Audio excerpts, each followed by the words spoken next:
Welcome back, everyone. So we're going to talk about finding a source for literary analysis essays, which is going to be important for the next essay, but of course also for your research paper at the end of the semester.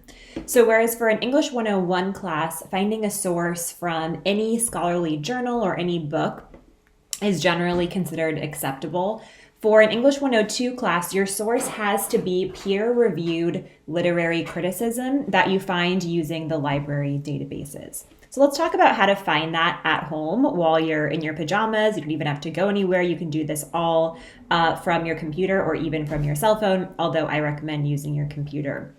If you go to our course homepage on Canvas, scroll down past all the updates that I have for this class.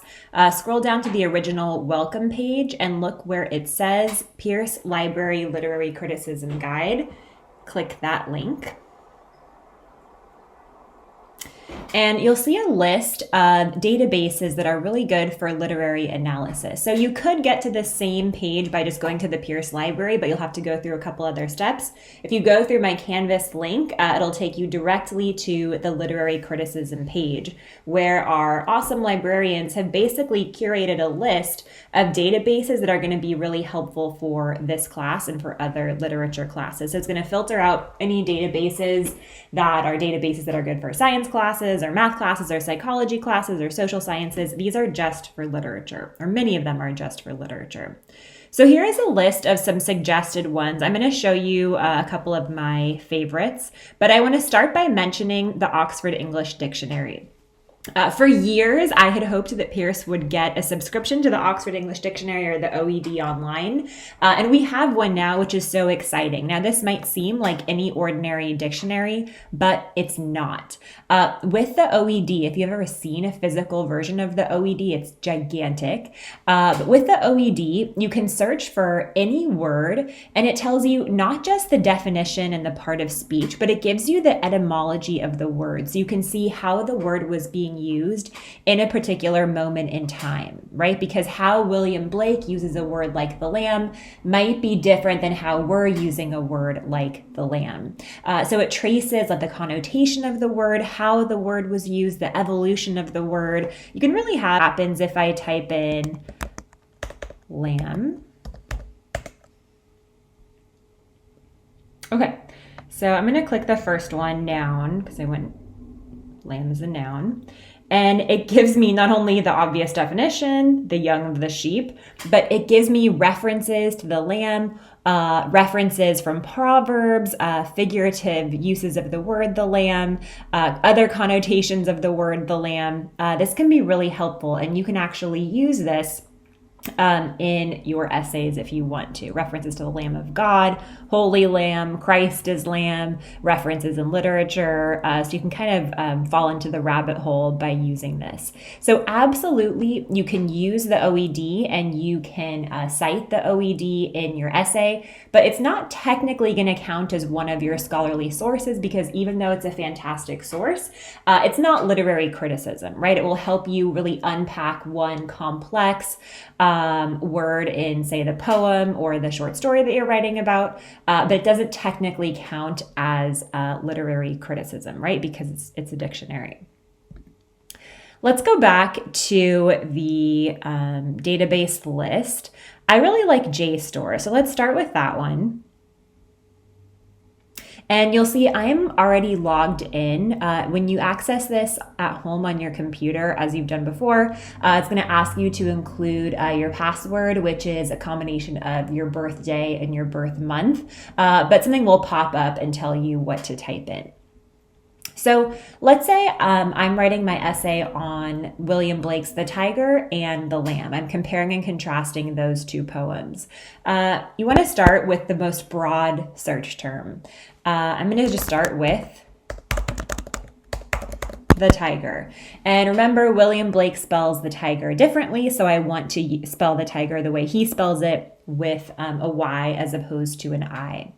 Unlike Google, a lot of these databases don't necessarily know what you're thinking. So if you type in the tiger without quotation marks, it's not necessarily going to glue those two words together. Some databases do. Some databases work a little bit more like Google, but many databases, if you misspell something, and again, here it's misspelled on purpose because that's the way Blake misspells it, but if you misspell something or if you don't glue the words together with quotation marks, it's going to separate those terms. So I recommend if you're trying to glue terms together, right, the tiger or Dover Beach or the exhibit, that you use quotation marks. So you can see that we have tons of search results that pop up. So you can see that there's been much that's been written about the tiger. You can fiddle around with the side of this if you want. You can find something that was published more recently. I'm not putting parameters on that for this class, so it's great if you can find an article that was published within the last 10 years, but if it's an older article, that's fine too. You can also specify journals or book chapters. I'm just starting with kind of a general search. Many of these will have abstracts that you can read. You can also click the button that says cite this item. This is pretty cool, and it tells you how to do it in MLA format. So you can use that for your works cited page. Of course, you need to double check it against OWL Purdue or the MLA handbook. And you need to make sure that you do a hanging indent when you cut and paste it in. But it's pretty cool that most of the time this is actually pretty accurate. So you would go through, you might start by looking at the titles and see if they connect to what you're trying to argue in your essay. You can see that some essays might not be relevant to what you're talking about. You can also see if the essay has an abstract. That's a short summary at the beginning of the essay that tells you what it's all about. So let's say I want to go back and make it a little bit more specific. Maybe I want to do the tiger and then this idea of the sublime. I want to see if anything pops up. Okay, so fewer search results, which is good. Things are kind of getting narrowed down. I still have some of the same articles popping up, but these are going to be, hopefully, a little bit more specific to what it is that I'm arguing in my particular essay. And then I can get even more and more specific. I might write the tiger sublime followed by some sort of other search term. Maybe I want to find some sort of essay that also references the lamb, or maybe I want to find an essay that references all of this blacksmith imagery that we see in the tiger. So I could try adding that in too. Notice that I'm not using quotation marks between sublime and blacksmith because I'm not trying to glue those terms together the same way that I was trying to glue the tiger together. So this requires that you spend some time searching, looking for articles that relate to what you are trying to argue. But any of the articles that you find on Jstor are going to work for this class. Any of those articles are going to be considered literary criticism, and you could use them for this class. Let's go back and look at just a couple more that I recommend. Academic Search Complete, like Jstor, it's great for literature classes, but it also works for other classes. It's an interdisciplinary or multidisciplinary dictionary, so you could try that one. Some people like to use Gale. Let's try one more. Let's do Literature Criticism Online.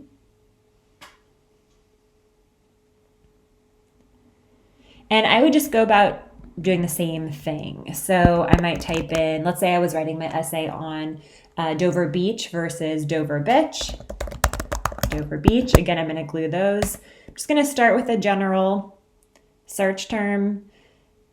I'm surprised I got only 99 results because it's one of the most famous and most frequently anthologized poems, but I only got 99 results. That's still a lot. I could go back and narrow it down, make my search a little bit more specific. If I want to get fancy, I could play around with advanced search, but I might just type in more specific terms like Dover Beach battle. Also, you can see that some of these ideas pop up, or these frequent ideas pop up underneath it. Dover Beach, Matthew Arnold, that's the poet's name. Dover Beach, English nationalism, Dover Beach faith. I could type in things that I'm writing about in my essay, or Dover Beach historical or mythological allusions, and see what comes up. So I always recommend starting off more broadly, right? Just the name of the poem, maybe the name of the poet, and then getting more specific. If you start off a little bit too specific, if you're trying to find some sort of essay that fits exactly with what you're trying to argue, you might run into some trouble. You might have to find a source that doesn't talk about exactly what it is that you're talking about in your essay, but you can work it in somehow. So these are good places to start for essay 2, for finding literary criticism. Normally, it would be great to use a physical book too, but because that's going to be difficult this semester, I recommend just using these databases that you see right here.